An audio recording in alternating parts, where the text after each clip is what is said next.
자, 객관적 상관물하고 감정이입에 대한 설명을 한번 해볼게요. 우선은 객관적 상관물은 화자의 정서를 환기시킨다. 화자의 정서를 심화시킨다. 뭐 이렇게 나오는데 정서를 환기시킨다 그러면 요거 되게 중요한 거야. 정서가 같은 걸로 보는 거고요. 화자의 정서를 심화시킨다 그러면 대조로 보는 거야. 우리가 가끔 가다 보면 심화 고조라는 말 이런 말을 쓰기도 하고 또는 강화한다 이런 말도 쓰기도 하거든. 그러니까 강화한다라는 말은 뭔가 이제 플러스가 이루어지는 거니까 부정이 된다 그러면 그런 부정적인 것들 이렇게 강화한다든지 또는 플러스인 상태에서 부정인 걸 보여주는 거지. 요걸 우리가 그냥 쉽게 표현하면 대조라고도 할 수 있어요. 근데 감정이입은 화자의 정서를 대상의 정서로 표현하는 거야. 그러다 보니까 화자의 정서와 대상의 정서는 같아질 수 있겠지. 그러면 정서를 환기시키는 건 이렇게 되는 거지. 그럼 두 개의 차이점이 명확하게 어떻게 나타나느냐? 그럼 요거는 조금 애매한 부분이 없지 않아 있는데 이렇게 생각을 해볼게. 대상을 하나의 사물로 보고 요 사물에 어떤 정서가 연결돼 있을 거야. 자, 그러면 이 사물의 입장에서 본다면 정서는 그렇지 직접 나타난다고 볼 수 있겠지. 하지만 이 정서는 화자의 정서가 반영이 된 거야. 그러다 보니까 화자의 어떤 정서를 요렇게 사물에 집어넣어서 다시 요렇게 표현한 거기 때문에 걔는 화자 입장에서 본다면 간접적으로 제시가 된 거겠지. 자, 사물의 입장에서 본다면 직접적이라는 거지. 초혼이라는 작품을 보게 되면 이미 죽었어. 자, 이미 죽었단 말이야. 그러면 화자인 나의 입장에서는 당연히 슬픔이겠지. 자, 그런데 그 슬픔을 어떤 사물에다 집어넣을 거야. 붉은 쪽에서 사슴의 무리가 슬피 운다 라고 표현했단 말이야. 그럼 사슴이 슬피 우는 건 화자의 정서가 슬프기 때문이고 그 슬픔의 정서를 여기다 집어넣고 그게 사슴이겠지. 이런 것들은 감정이입이 된다라는 거야. 그래서 객관적 상관물하고 감정이입을 두 개를 구분하는 문제가 있겠지만 기본적으로는 객관적 상관물이면서 그러니까 감정이입이 되면서 객관적 상관물이 되는 걸 찾아주면 좋겠지. 그러면 객관적 상관물 중에서 감정이입이 되는 것이 있고 안 되는 것이 있다는 얘기야. 그걸 우리가 구분한다고 생각하면 좀 더 편할 수 있어. 자, 밑에 한번 잠깐 읽어보면서 정리를 해보자. 화자는 자신의 감정을 슬프면 슬프다, 기쁘면 기쁘다 직접적으로 드러내. 그렇지만 시에서는 그렇게 하지 않는다는 거야. 그래서 객관적 상관물 요걸 통한 것이나 감정이입이나 전부 다 간접적으로 드러난다는 걸 알아둬야 돼. 자, 그래서 간접적으로 돌려 말하지. 이때 화자의 정서와 생각을 표현하기 위해 동원되는 모든 대상을 객관적 상관물이라고 그래. 그래서 어떤 사람들은 모든 시에는 객관적 상관물이 무조건 있다라고 이야기하시는 분도 많아요. 자, 밑에 볼게. 객관적 상관물은 화자의 정서를 대리하여 화자 대신 표현하는 대리물로 사용되기도 하고. 자, 그럼 이 부분이 어디? 그렇지, 요거랑 연결되는 부분이야. 됐니? 그 다음 두 번째, 화자와 대조적인 상황에서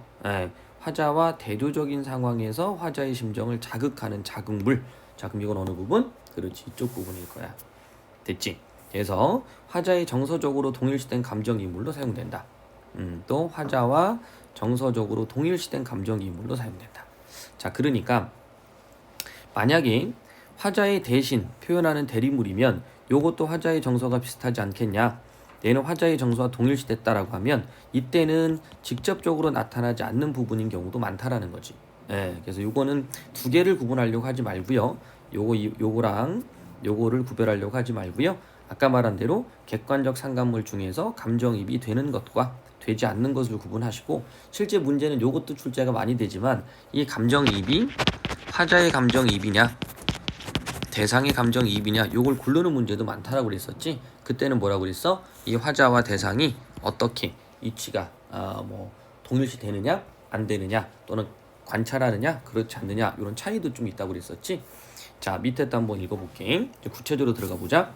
화자와 대상, 화자와 감정, 화자의 감정과 유사한 대상. 사공은 어디 가고 빈배만 걸렸는가? 강가에 혼자 서서 나 혼자 있죠. 지느레를 굽어보니 임 계신 곳에 소식이 더 가득하다. 그러면 사공은 어디 가고 빈배만 걸렸냐라는 이런 상황이 나의 처지하고 비슷하다라는 거지.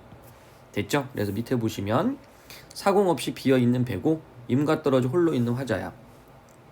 배가 사공 없이 비어있는 듯 화자도 임과 헤어져 혼자 있다. 이렇게 드러날 때 우린 요거를 뭐라고 부른다?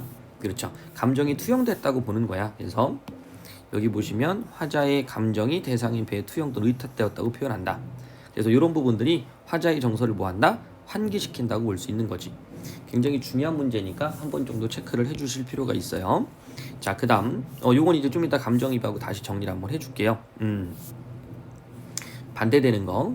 정월 시냇물은 알아 얼어 녹고 하는데 시냇물이 얼었다가 녹는다고 하는데 세상 가운데 태어난 이 몸이 홀로 지나고 있구나. 얘는 얼었다 녹는 거니까 얼음 시냇물의 입장에서는 봄이 왔으니까 생동감이 느껴지는 긍정적인 상태로 가고 있겠지. 하지만 나는 홀로 살아가고 있구나. 둘이 대조되고 있는 거야. 그래서 이런 부분들은 서로 대조되고 있다. 이렇게 되는 거지. 그래서 밑에 한번 보면 시냇물은 때가 되면 얼고 녹고 하지만 이 몸은 그렇지 못하다. 그래서 시냇물은 화자와 정반대의 상황에 처해 있지만 화자의 정서를 부각시켜주는 역할을 하기 때문에 객관적 상관물이라고 할 수 있다. 화자의 정서를 부각시켜준다. 자, 그래서 이 화자와 대상이 대조될 때 화자의 정서가 부각되는 면모를 보이고 있다라고 알아두시고요. 자, 감정이입 볼게요. 자, 붉은 애는 서산마루에 걸렸다. 사슴의 무리도 슬피운다. 무리 도죠. 그럼 누구도 울고 있냐? 화자도 울고 있다. 이렇게 되는 거예요. 그래서 옆에 그림을 보시면 화자가 울고 사슴도 울고 됐죠? 자, 그 다음 봅시다. 화자의 정서를 불러일으키는 객관적 상관물 중에 화자와 대상의 정서가 동일시된다면, 자, 이거 봐.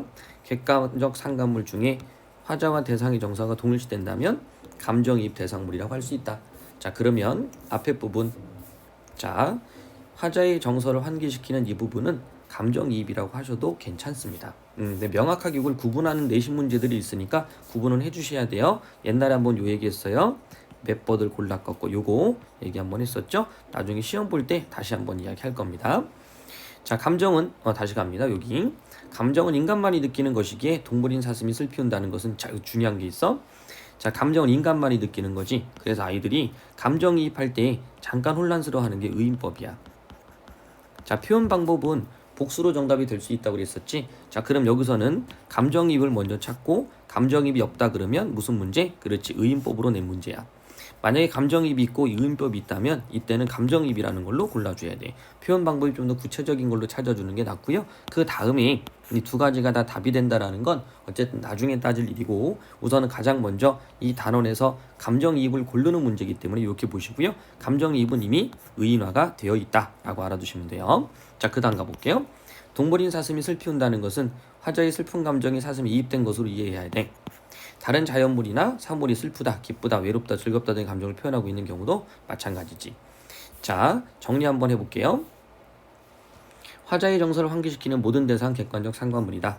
이 중 화자와 화자의 상황과 유사한 대상이거나 화자의 마음을 나타내는 분신과 같은 존재를 의탁, 투영 알아두셔야 돼요. 이렇게. 자, 화자의 감정과 동일시되는 대상을 감정이입. 됐지? 그래서 화자의 마음을 나타내는 분신이나 이런 존재들 또는 유사한 대상이다 그러면 의탁 투영됐다고 해. 그 다음 화자의 감정과 동일시된다 그럼 감정이입. 그래서 저번에 우리 얘기했었지? 구름 어떻게 된다고요? 그렇죠, 외로이 흘러간 구름. 그랬을 때 이때 뭐라고 그랬어? 구름의 정서를 투영했다. 수능 기출에서 우리 한번 살펴봤었죠? 요거 좀 머릿속에 알아두시고요. 그 다음 이제 대상에 대한 이야기는 그거 한번 했었잖아. 뭐? 그렇죠, 유산가 기러기가 어이가 읽고 슬피운다. 됐지? 유산가는 산에서 즐기는 노래야. 그런데 왜 기러기가 슬피울까? 자, 그럼 화자는 즐기지. 근데 얘는 슬피 울지. 자, 그럼 이거 두 개 대조라고 보지 말고 이렇게 객관적 상관물로 봐서 얘가 슬프기 때문에 얘 감정을 고조시킨다. 이런 식은 보통 안 써. 왜냐면 나야 다른 사람이 아픔을 이용하는 거거든. 근데 내가 지금 아파. 됐지? 그런 다른 대상은 즐겨. 이런 것들은 시에 사용하고 있지. 왜? 부정적인 나의 감정을 드러내는 시를 쓴 거니까. 그래서 이런 부분들을 머릿속에 기억해 주시면 도움이 될 것 같아요. 자, 그래서 이거 잠깐만 볼게. 기러기가 슬피 우는 이유는 뭐냐면 유산가는 봄이 와서 즐기는 거거든요. 그런데 기러기는 철새예요. 얘가 가을에 우리나라에 왔다가 봄이 되면 중국 강남으로 간단 말이야. 그러니까 기러기 입장에서 중국 강남까지 어이가 있고 슬피 온다고 그랬으니까 기러기의 감정을 직접 드러냈다라는 정도만 해석해 주시면 돼요. 자, 출제됐던 기출 문제니까 한 번 정도 기억해 주시고요. 다시 궁금하면 요거 물어봐 주시면 돼요. 자, 시적 대상이 감정이입물인지 아닌지 판단하기 위해서는 세 가지 조건이 들어맞아야 된다. 자, 구체적인 작품을 한번 찾아봅니다. 산공도, 자 여기 봅시다. 산공도 설게 울었다. 여인의 머리우리가 눈물방울과 같이 떨어졌다. 자, 그러면 여인이 슬퍼서 눈물을 흘렸으니까 산공도 서럽게 울었으니까 감정이입이라고 볼 수 있지. 자, 조건 한번 볼게요. 여승, 화자의 정서, 여인이 눈물을 흘렸다. 대상의 정서, 산공도 서럽게 울었다. 자, 정서 일치 맞다. 그래서 이렇게 저기 조심할 게 뭐냐면 화자랑 다른 인물이라고 있는데 여기서는 산공이 처음에는 대상의 감정 이입만이다 라고 했던 경우들도 있고요. 지금 같은 경우는 화자 또는 대상이라는 표현을 써요. 근데 요것이 두 개가 같이 나타난다고 해도 되고요. 따로따로 구별을 해줘야 될 때가 있어요. 요거는 좀 더 이제 심한 문제니까 우리가 다시 한번 정리 한번 해봅시다. 요건 기출 문제를 갖다 놓고 다시 설명해 줄게요. 자, 맷보드를 골라 꺾어 보내노라 님에게 자신은 창밖에 심어두고 보세요. 밤비에 새니 꿈 나거든 날인가도 여기소서. 그래서 이때 나는 그렇죠. 나의 감정을 드러내고 있는 전달하려는 매개체가 되겠지. 그러다 보니까 화자 정서는 그리움. 자, 그 다음 대상의 정서 나타나 있지 않고 정서 일치 됐죠. 그러니까 맷버들이라는 대상의 정서가 안 나오니까 그걸 여러분들 찾아주시면 될 것 같아요. 여기서 참 설명. 산꽁이 대상이라고 보시면 되고요. 맷버들이 대상이라고 보시면 돼요. 됐죠? 그렇게 한번 알아주시고요. 자, 그 다음에 밑에 요것도 한번 여러분들이 알아두시면 요건 설명 많이 했었지. 꾀꼬리랑 나랑 대조되고 있다. 요렇게 알아두시고 방 안에 켰는 촛불이 눌과 너 이별했냐? 이별했나? 왜? 얘가 촛불이 눌과 이별하기에 겉으로 눈물 지고 자, 촛불이 촛농이 떨어지는 것을 눈물이라고 표현한 거야. 그지? 저 촛불이 나와 같아요. 속타는 줄 모르는구나. 이렇게 돼 있다. 그래서 이 나 작품은 감정이입, 얘는 객관적 상관물. 객관적 상관물, 얘는 감정이입. 이렇게 되겠지? 그걸 한번 찾아주시면 될 것 같아요. 자, 밑에 한번 이렇게 한번 읽어보시고요. 이런 부분들도 한번 보시면 여러분들이 문제를 푸는데 도움이 될 것 같아요. 한번 여러분들 해보시고 정답을 한번 맞춰보시면 될 것 같고 그 다음 여기서 한 가지 더 우리가 좀 더 심화로 들어갈 때 요거 아까 얘기했었어요. 화자의 정서냐 또는 대상의 정서냐 요거. 자, 잘 봐. 간밤에 우던 여울, 여울은 물이지. 슬피 울어 지내어 보내어다. 자, 그 봐봐. 간밤에 우던 여울이 슬피 울었어. 됐지? 그런데 밑으로 쭉 가니까 저 물이 거슬러 흐른다면 나도 울겠다. 잠깐만. 우는 건 밑에 나왔지. 간밤에 어떤 여울, 그러니까 여기 물이 막 흐르는데 이게 울음소리처럼 들린 거야. 이걸 누가 보냈다? 이미 나에게 보냈다. 그래, 만약에 물이 거슬러 흘러간다면 나도 울겠다. 그래서 첫 번째에 나온 여울은 임의 감정이 투영된 거고요. 두 번째 나온 여울은 화자의 감정이 투영된 거야. 요렇게. 자, 연마다 또는 행마다 대상이 달라질 수 있다라는 거 바다와 나비에서 얘기했었어. 대상이 바라보는 그러니까 뭐 이때 화자와 대상이 바라보는 어떤 물건 또는 공간, 사물과 화자가 바라본 어떤 공간, 물건, 사물이 다르게 느껴질 수 있다고 그랬었지. 그래서 요거는 머릿속에 한번 꼭 기억해 주시면 좋을 것 같아요. 그렇게 한번 읽어보시고요. 나머지 표현 방식 같은 경우도 따로따로 정리를 한번 해줄 거니까요. 그냥 이해하기에는 이 책이 굉장히 좋은 것 같아. 그래서 한 번 정도 여러분들이 공부하시는 게 좋겠죠.